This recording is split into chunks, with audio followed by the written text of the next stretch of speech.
श्री गोपाळ कृष्ण भगवान की जय। लीळा नंबर 171चा उर्वरित भाग। सर्वज्ञ म्हणाले, तेथे पोचल्यावर घाटाच्या पायथ्याशी कोणीतरी भेटतील, मात्र ते श्री दत्तात्रय प्रभू नव्हेत।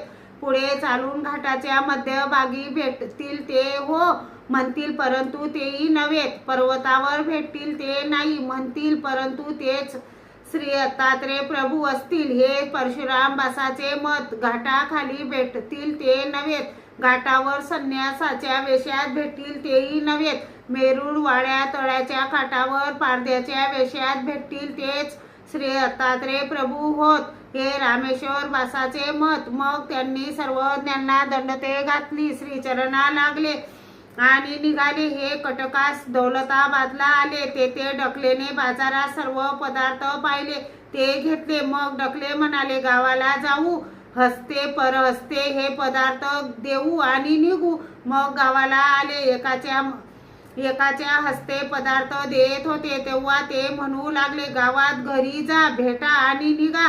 आणि गावात गेले, भेटले, त्यांनी म्हटले, आता जेवण करा आणि जा। जेवले, तेवढ्यात संध्याकाळ झाली। मग मुक्काम केला। यावर चांगदेव भट म्हणू लागले, सर्वज्ञांनी जे करायला नाही सांगितले तेच आम्ही केले, आता तेथे कसे जाऊ? मग परत सर्वज्ञांच्या दर्शनाला आले, सर्व वृत्तांत सांगितला। यावर सर्वज्ञ म्हणाले, तुम्हाला श्री दत्तात्रय प्रभूंचे दर्शन कशाला होईल? ते अमोघ दर्शन की गा? यावर सर्वज्ञांनी वर्तेचा दृष्टांत सांगितला। कोणी एकी वर्तेवरी चाले, ते डाव्याकडे न पाहे, उजव्याकडे न पाहे, आपण्याकडे न पाहे, सभेकडे न पाहे। मग तियेसी वर्ते साधे, तियेसी दाये पसाये होती ना तोची। डाव्याकडे पाहे, उजव्याकडे पाहे, आपण्याकडे पाहे, सभेकडे पाहे, ते पळे तियेचे हाड गुड नुरे। तसे अनुसरला पुरुष विकार विकल्पाची सेवना करीत नाहीत, कोणतीही कीर्तीपर क्रिया करीत नाही, विपरीत बुद्धी येऊ देत नाही, त्याला परमेश्वर प्रसन्न होऊन दान देतात, अथवा भक्तीच्या मापाने दान देतात। हाड गुड नुरे म्हणजे काही शिल्लक राहत नाही।